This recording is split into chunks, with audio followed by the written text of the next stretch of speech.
Hello everyone, back to my new blog. তো আমি আজকে বেরিয়ে গেছি, কোথায় যাচ্ছি সেটা তোমাদের পরে বলছি। তো আমি রেডি হয়ে নিলাম, নিয়ে বেরিয়ে পড়েছি। এবার তো গাড়ি ধরবো। আমি যাচ্ছি আমার দেশের বাড়িতে, সুন্দরবনে। তো তাড়াতাড়ি বেরোতে পেরেছি বলে ট্রেন টাইমে আমি বাসটা পেয়েছি, নয়তো আমি বাস পাই না, অটোতে করে প্রায় সময় যাই। ফাইনালি চুনোখালি পৌঁছে গেছি। তো এই দেখো বন্ধুরা, আমাদের চুনোখালি ফেরিঘাটটা তো তোমরা দেখেইছো, আর ওপারে হচ্ছে শম্ভুনগর আর এপারে চুনোখালি। তারপরে আমাদের কিছুটা সামনের দিকে এগিয়ে আমাদের যেতে হয় গাবড়ে তিনমুখের নৌকো ধরতে হয়। চলো তোমাদের সঙ্গে দেখাই। এটা পুরো ওপারে যায়, এই জেটিঘাট ওপারে যায়, এটা চুনোখালি। আর আমাদের এইখান থেকে উঠে ওপারে চুনোখালি যেতে হয়। চলো তোমাদের দেখাচ্ছি।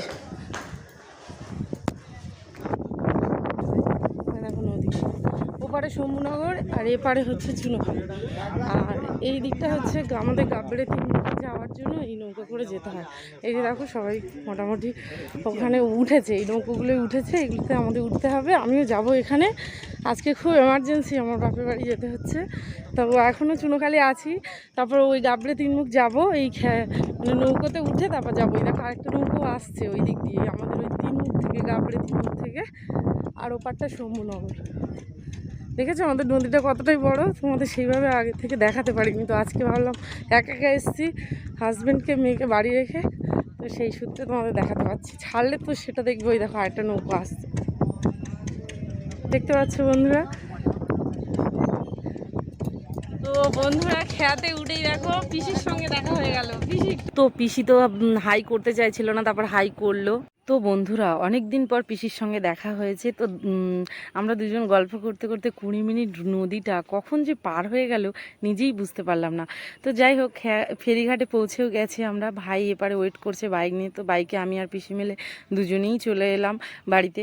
তো এইখানে তো আমি আর পিসি ভাইয়ের বাইকে করে আসার পথে দেখছি নদীর পাড়ে একটা ঘোড়া বেঁধে রেখেছে। তো আজকে নাকি এখানে ঘোড়া প্রতিযোগিতা হবে। তো আমার সত্যি কথা খুব ইচ্ছে হচ্ছিল ঘোড়া দৌড় দেখার, কিন্তু আমি তো এখানে কাজের সূত্রে গেছি, সেই কারণে ঘোড়া প্রতিযোগিতা আজকে হয়তো আমার দেখা হবে না।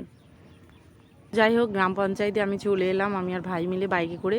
তো এসে আমার এত জল তেষ্টা পেয়েছে। যদিও সত্যি কথা বলতে আমাদের গ্রাম সাইডে না এতটাই, ওখানে কোনো মানে আমরা যেমন মানে আমার শ্বশুরবাড়ি যেমন কিনে জল খাই, ওখানে কিনে জল খেতে হয় না। ওখানে 1000 ফুটের ডিপ টিউবওয়েল আছে। তো ওখানে সবাই ওই ডিপ টিউবওয়েলের জল খায়। তো জলটা খেলাম, খেয়ে দিয়ে নিয়ে পঞ্চায়েতের কিছু কাজ ছিল মিটিয়ে নিয়ে আমরা আবার সন্দেশখালি বেরিয়েও পড়েছি রীতিমতো।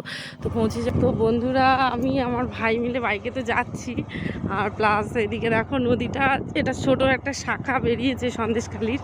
তো মোটামুটি সন্দেশখালি পর্যন্ত পৌঁছালে বুঝতেই পারবে প্রায় কাছাকাছি চলে এসেছি। ওখানে গিয়ে তোমাদের দেখাচ্ছি তিন দিকে নদীর মুখ আর কি, চারদিকে। চলো। আমি প্রায় 2.5 বছর পরে এই সন্দেশখালি নদীটা দেখছি। আমার যে কী আনন্দ হচ্ছে তোমাদের বলে বোঝাতে পারবো না বন্ধুরা। সত্যি কথা বলতে এত বড় নদী আমার খুব ভালো লাগে, আর নদীর ধারগুলোতে যেতে আমার ভীষণ ভীষণ ভালো লাগে। আর সেই কারণে আমার বিয়েটাও নদীর ধারে হয়নি, অনেক দূরে হচ্ছে। নদী ছাড়া আমাদের ক্যানিং নদী আমাদের বাড়ি ছাড়া অনেক দূর। নদীর ধারে কিছু না হোক অন্তত তো মানে ভিডিও করতে পারতাম ব্যায়ামের। পরদুষখালি ফেরিঘাট, এই যাচ্ছি এপার থেকে ওপারে যাব সন্দেশখালি পার। এখানে আবার টাকা দিতে হবে। এ দেখতে পাচ্ছ কত বড় নদী, দেখো দেখো। যখন উচ্চ মাধ্যমিক 11-এ পড়তাম তখন কাজের সূত্রেই সন্দেশখালি একমাত্র যেতে পারতাম। তাছাড়া সত্যি কথা বলতে সন্দেশখালি আমাদের বাড়ি ছাড়া অনেকটা 2-2.5 ঘন্টা, তো সেই কারণে যাওয়া হতো না। তো আমি আর ভাই মিলে তো চলে গেলাম। আর সত্যি কথা নৌকোয় উঠেও পড়েছি।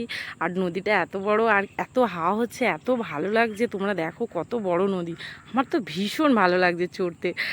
আর সত্যি কথা বলতে এই আর কখনো হয়তো এখানে যেতে পারবো না, তো কাজের সূত্রেই গেছিলাম সন্দেশখালি। সত্যি কথা বলতে আমাদের এই গ্রাম সাইডে কেউ ব্লগ করে না, আর আমি সত্যি ব্লগ করছি এমন করে দৃষ্টিভঙ্গিতে আমার দিকে তাকিয়ে আছে, আমি যেন কি না কি বলছি বা কি যেন কি করছি। আমি সন্দেশখালি পৌঁছে গেছি। এখন ভিডিওতে কাজ হবে কিনা বলতে পারছি না, তো জমা দিতে এসেছি। তো কাজটা তো হয়ে গেল, আমরা বেরিয়ে পড়েছি। তো বন্ধুরা রৌদ্রে এত গরম পড়েছে, সন্দেশখালি কাজটা মিটিয়ে এই ফাইনালি বেরিয়ে পড়েছি। তো আমি আর আমার ভাই দেখো, ও আমাকে বাইকে করে নিয়ে এসছে, না আসাটা সম্ভব হতো না। তো আমি পাগল হয়ে যাবো এই গরমে। আজকে তো ছাতা আনতে ভুলে গেছি, এতটা তাড়াতাড়ি হুড়োর মধ্যে এসেছি, কিন্তু কাজটা তো মিটলো না। আর জানি না কী হবে, আমার সঙ্গে শুধু এরকমই হচ্ছে, যা কাজের জন্য আসছি সেটা মিটছে না। তো এই রৌদ্রে দেখো শুধু রোদ খেয়ে খেয়ে যাচ্ছি, ভিটামিনের ঘাটতিটা পূরণ হয়ে যাচ্ছে এই একটা সময় রৌদ্র খেয়ে, বুঝতে পারছো বন্ধুরা? তো বন্ধুরা আমি তো দিদির বাড়ি পৌঁছে গেছি, এই যে ঢুকছি মোটামুটি। ও কি করছে এখন দেখবো, চলো দেখা যাক। এখন এসছি, ও তো আমি ফোন করেছিলাম আমার জন্য রান্না বান্না করেছে, কি রান্না করেছে আমি জানি না। এই যে দিদি আমার জন্য ভাত এনেছে, আমার দিদিটার আমাদের সঙ্গে আলাপ করার জন্য হাই করতে বলছি, তো মুখ না দেখিয়ে হাই করছে। রোল ভাজা, আর এটা কি তরকারি? মোচার তরকারি। আর এটা মাছের তরকারি করেছে, আর এই আমার ভাত দিয়েছে। আপাতত এবার আমি খাবো, খুব খিদে পেয়েছে আমার। বন্ধুরা এত আম এখানে দেখা, আর এই দুধ, এতগুলো তরকারির আইটেম, তারপরে এই খেতে বলছে, এখনো বলছে নাকি এই আমগুলো আমার খেতে হবে। এখানে দেখা, এই আমগুলো খেতে হবে। আমার মুখটা দেখা, মানে কে শুনছে, এই আমগুলো আর এই দুধটা নাকি আমার খেতে হবে। আমি কি পারি বলো বন্ধু? আমি মাছ খেলাম, তারপরে এঁচড়ের তরকারি খেলাম, ভাজা করলো, এদিকে আমার আচার একটুখানি টেস্ট করলাম। এতগুলো আইটেম কি খাওয়া যায়? আমি তো মানুষ, এখন এক থালা আম কেটেছে, আমার খেতে হবে, আমার এক বাটি দুধ।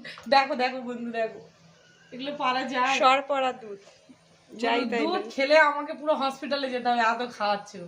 তারপরে বলছে আবার তাল খেতে, তালটা একটু দেখে রে। হ্যাঁ তাল তাল চাট। এই যে এই যে নমস্কার বন্ধুরা। আমার কত আম, চলো দেখবে, চলো তোমাদের আম দেখাই। আমার দিদি বাড়ি এসেছি, কত, তারপরে কত আম দেখো, দিদি সব গুড়িয়ে গুড়িয়ে আমার ব্যাগে দিচ্ছে, ওর ঘরে সব মানে গুড়িয়ে এনে রেখেছে। তো আম দেখো দিদি সব ব্যাগের মধ্যে করে দিচ্ছে। না রে বাবা, আর দিতে হবে না। কত দিবি, কে বইবে? লরি নিয়ে আসতে হবে তো আমার শ্বশুর বাড়ি থেকে। দিবি কি বলো, এক লরি? এদিকে একটু আম রেখেছে, আবার এখানেও রেখেছে, কত আম রেখেছে দেখো, কত জায়গায়। এ দেখো, দেখেছো? দেখি একটু মুখটা দেখা।